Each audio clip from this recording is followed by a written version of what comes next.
Hey guys, and welcome to a new video. Today I want to talk about my initial ideas about the new skills, which is Exsanguinate, I think I pronounced it wrong, or right, I don't know, and Reap, which are both physical spells which will both get released with 3.14 Ultimatum League. And yeah, since I stated that in the past video already that I'm super interested in those kind of builds because I like all of these blood-themed kind of style, I was thinking about how we could optimize, or how could we make a build that is using almost all the new skills that we can use. For example, this petrifying blood. God, I should have written down all the new skills, but the low life version basically for life builds and not energy shield builds, right? And today I want to give you guys my thoughts, my ideas on how I would probably build one of those builds. And maybe one of you guys have better ideas that we could just compare some kind of things, or the way of thinking, because more brains think more than just one brain, right?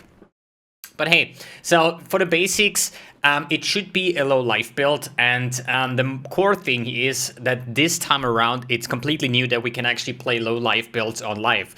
Why is this not a thing before? Like, obviously, if you are playing a life build and you reserve like half of your life to get low life, or actually 65 or 66%, yeah, that's not really a good option. So all the low life builds are used to be energy shield, so you can ignore the life part and just stack energy shield, and that's about it.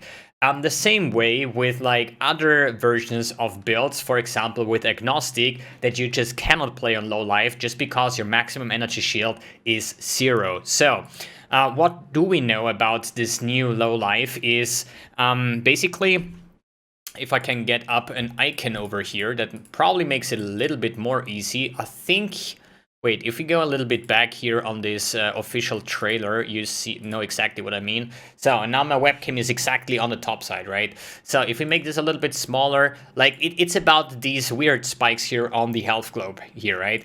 So what does that mean? So this signalizes the 50% that you have, right? You cannot leech or regen or do anything, recover more than this 50%. The only thing that works is flasks. But don't forget, once you use a flask and you get over the 50%, you basically lose the low life state. You would lose pain attunement as well.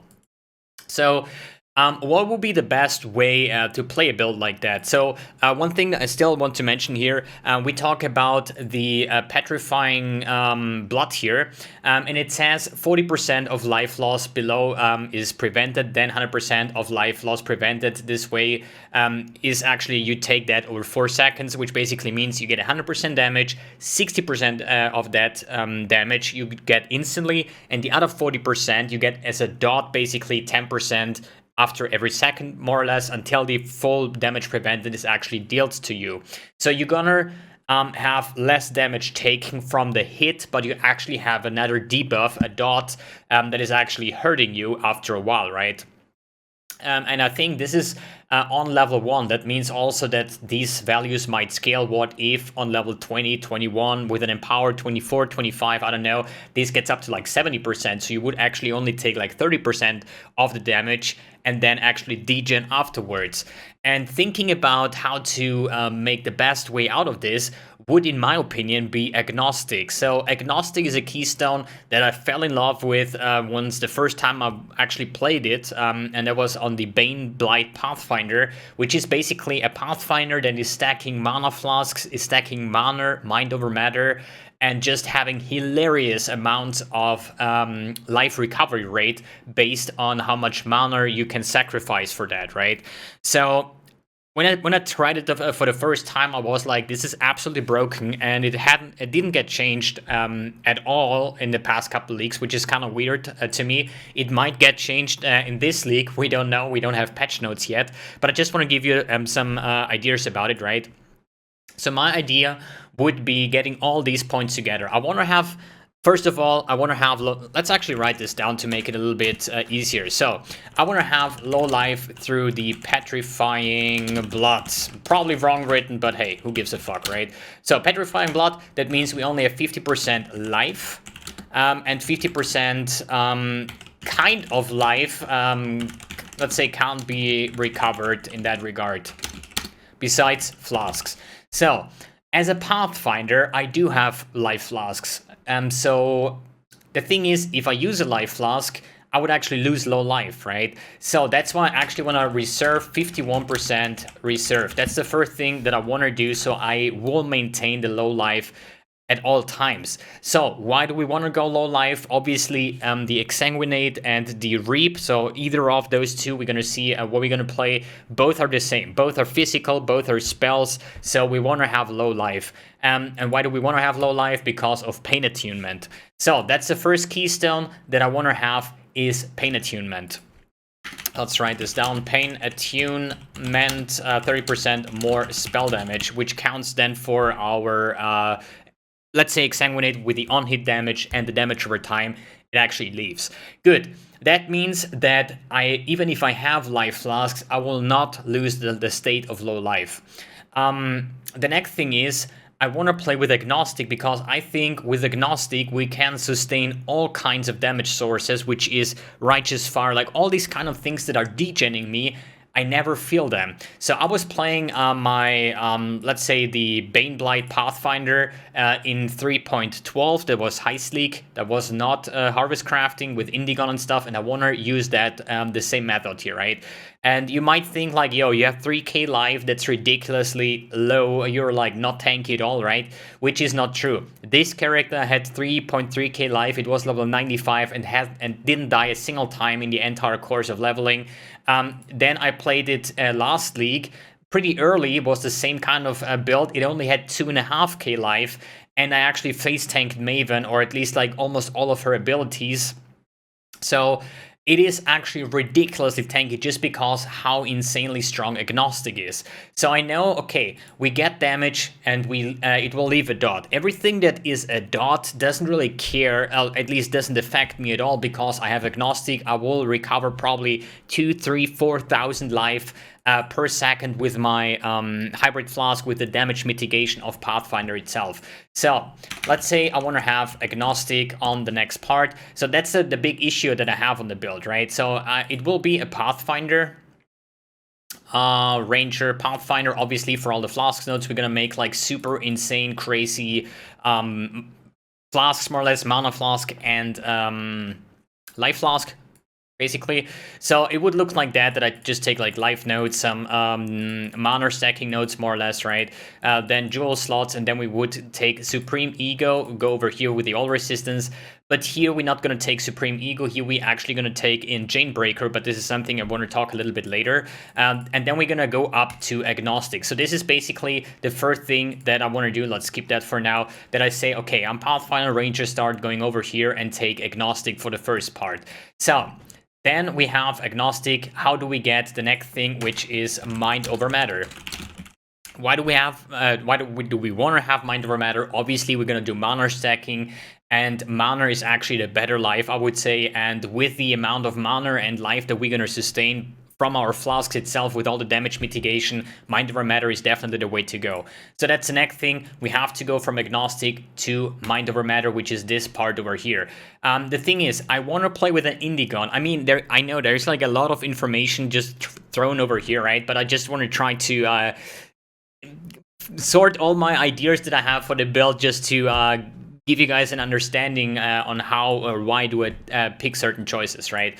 So then we have Mind over Matter, like the damage that we get is also converted into the damage on our mana pool. So all these hits that we're gonna get are not as bad as they're actually gonna be. As I said, I think it's going to be a total damage reduction in the way my build will probably work out. So as I said, with the Petrifying Blood, you're not going to get 100% of the hit damage. So you only get like 60%, or later on with a higher level, maybe only 50%. The rest is a dot. The dot damage, I don't care. I'm going to out-sustain all kind of sources, because we're still going to have like Righteous Fire, and we're not even going to drop mana at all points, right? Good. Also, Pain Attunement is the next thing, so the next point would be over here. I think the best way over here would be Heart and Soul, but just because of the life and mana nodes. It's a spellcaster, so the Arcanist's Dominion with the cast speed and spell damage is pretty cool. Deep Wisdom is it's a bit of flat mana and intelligence, which is fine. The Energy Shield will not do anything because we don't have it, right? And then we would take Pain Attunement. And as you see, it kind of looks a little bit weird. I think it's more like a Keystone Master build. It's kind of World of Warcraft reference, but hey, we're gonna use so many Keystones on this build that I think that's actually a pretty valid name over here.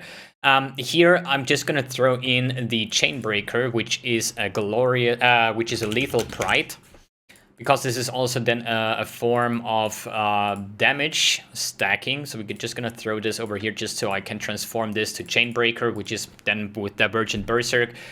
So we have at the moment Chainbreaker, we have our Agnostic, we have our Mind Over Matter, and we have our Pain Attunement. So you might think like, yo, MBX, why do you actually skill into Mind Over Matter? Why don't you just take the Cloak of Defiance like you did in your old Pathfinder, more or less, right? Here you have a Cloak of Defiance because it gives you Mind Over Matter. The thing is, all good builds, in my opinion, in the form of speed farming, is using an Explode chest. So there are ways to get Pain Attunement through your helmet. I think there was like a crown that gives you Pain Attunement, or actually a Skin of the Lords could also give you that, right? But this is all chest slot, and I want to have the chest open because of an Explode chest. It will just make the build like tremendously faster, and I like fast builds. So that's why I want to scale into Mind Over Matter, and I also want to scale into Pain Attunement.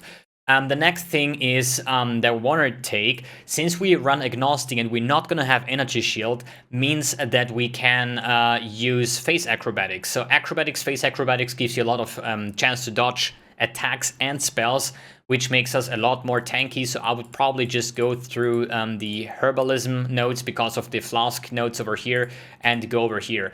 Then we're also going to fill out some more Flask nodes with Arcane Chemistry, which is like insanely mana Flask nodes, and here Profane Chemistry with the insane life mana nodes. Then here we have more mana recovery rate, and here on the Aqueous Accelerant is actually Flask effect as well, and mana recovery. So everything is built around this type of like insane Flask mana sustain that will actually sustain our life as well.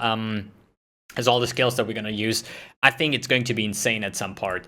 But then you might think like, yo, we have one big problem. Where is your damage nodes? You know, like all we have here is Flask nodes. We have Keystones en masse. We have a couple life nodes, not even a lot. The rest is just Flask nodes. Like, where is your damage coming from? And that's why I want to use Indigon.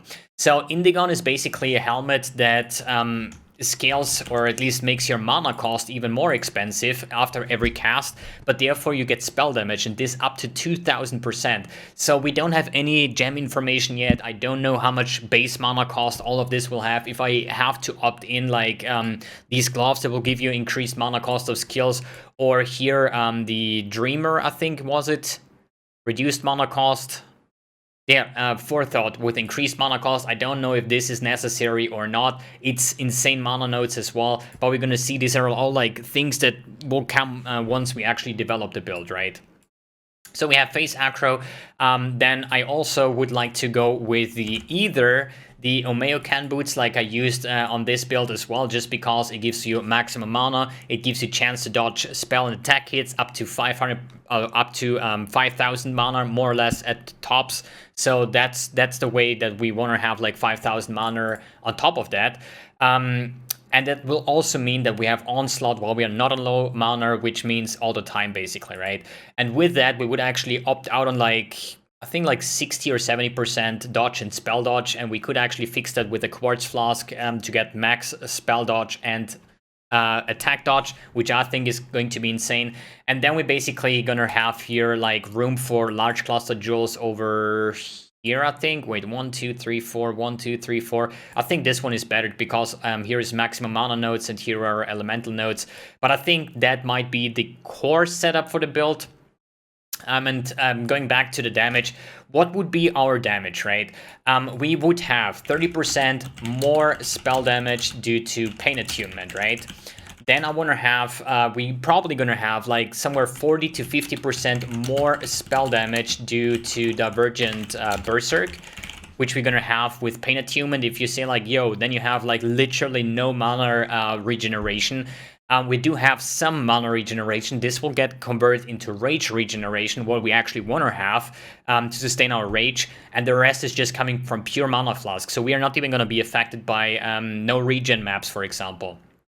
The next thing, since we're playing Agnostic, you can easily sustain Righteous Fire. Righteous Fire gives you up to, I think, 40% more spell damage from Righteous Fire. Then it's another, I think, 30% more spell damage from Val Righteous Fire for bosses.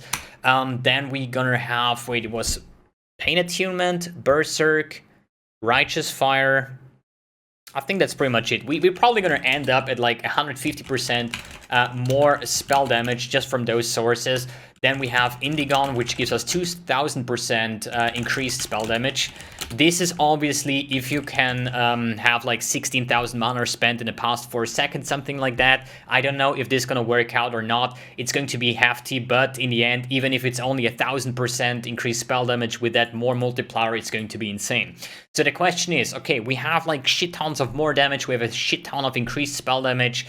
What would be the next way to scale it? And I think, what about the Disintegrator staff? So the Disintegrator staff, Disintegrator, there it is. This is now a little bit changed. It now has Battle Mage. It means that the physical damage from the staff is actually going to get converted into physical damage to spells. And since we know that the skill, like either Reap or Exsanguinate, will have two-part setup, which is one is an actual hit and the other part is going to be a damage over time effect. I think Disintegrator makes a lot of sense. We do take damage over time based on how many siphon charges we have, which is completely ignorable if we're gonna have Agnostic. And yeah, with Righteous Fire, with Disintegrator, with having like Mind Over Matter and whatnot, I still think it's going to be super easy to sustain all of that, just because I know from the practice part, you can literally sustain every single chaos damage over time, degen, floor, whatever. You're not gonna lose any life because you have such an insane regen, basically. So don't worry about that at all. And I think Disintegrator is just for pure fist skills is pretty insane, and it should be quite cheap in the start of the league as well, because I don't know a lot of builds that actually use those kind of things. What else do I want to mention on this build? So Cruelty Support is the next thing. So if we just take a look at this one over here, so Petrified Blood, then we have the Corrupting Fever. Let me scroll over. Exsanguinate.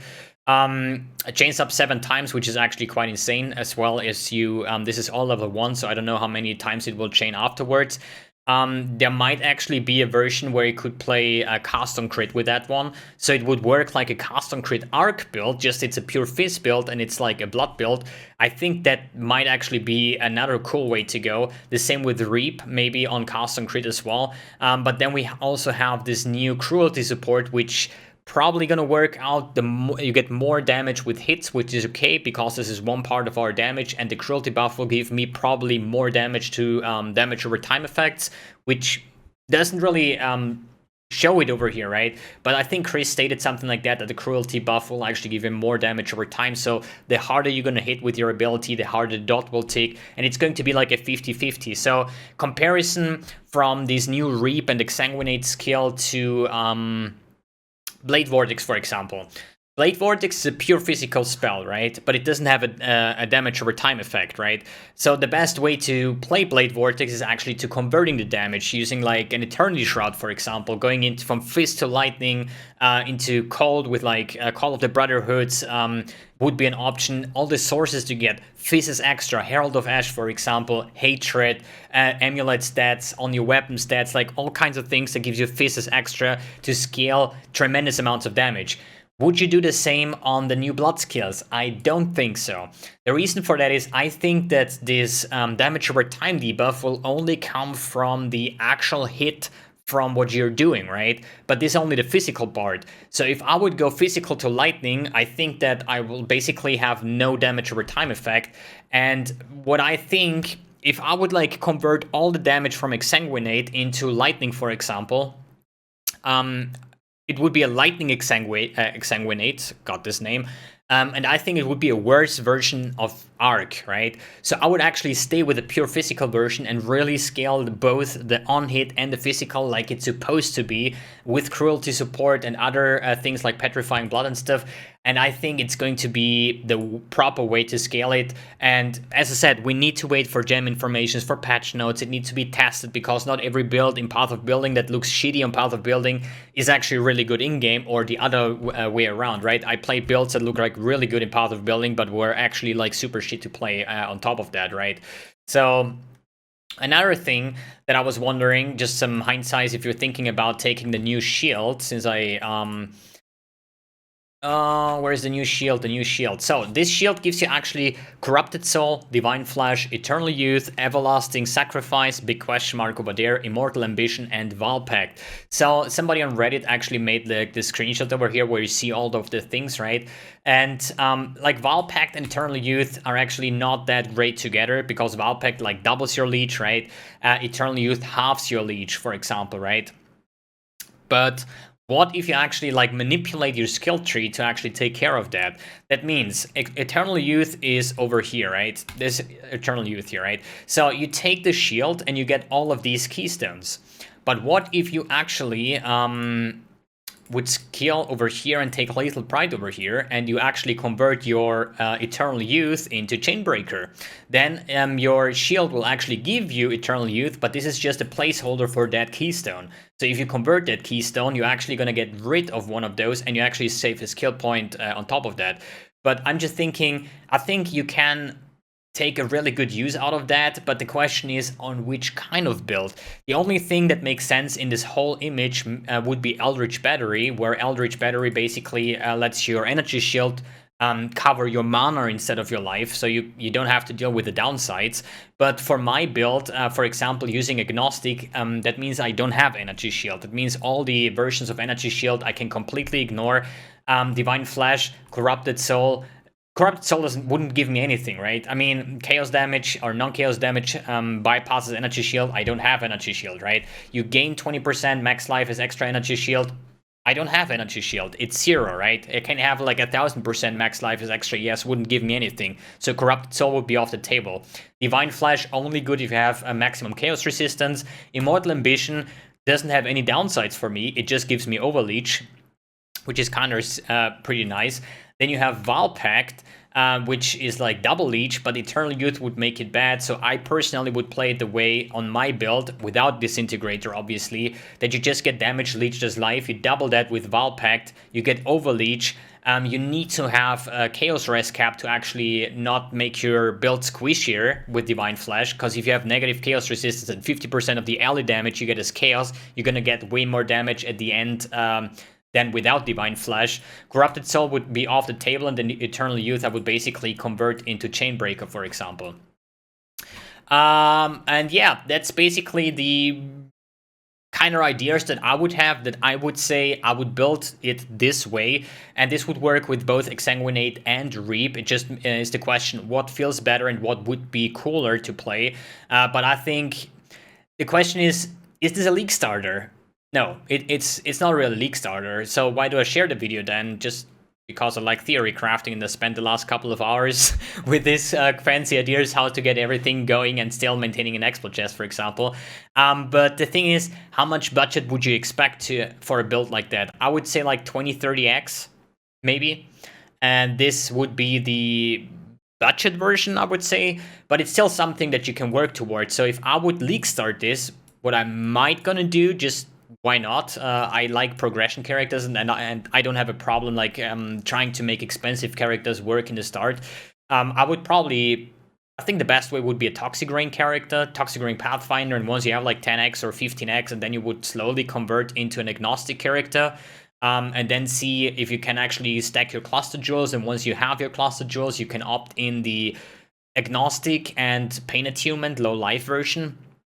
But it's questionable what would be the actual progression about this character. But I think I think like a cast on crit version as low life with Agnostic and Righteous Fire and Explode Chest and Awakened Chain and those kind of things on cast on crit Cyclone, Exsanguinate, I think that might be a pretty cool idea to make this build probably work. Or self-cast, it's just a big question. How does the skill feel like? We haven't played it. It's new. It's going to be released on Friday, right? So nobody has played it before.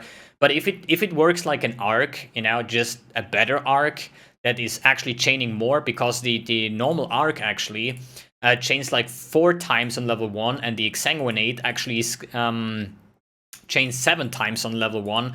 So who knows how more that's gonna chain. Level 21 maybe like 12, 13, 14 times, and then with an Awakened Chain like 17, 18 times.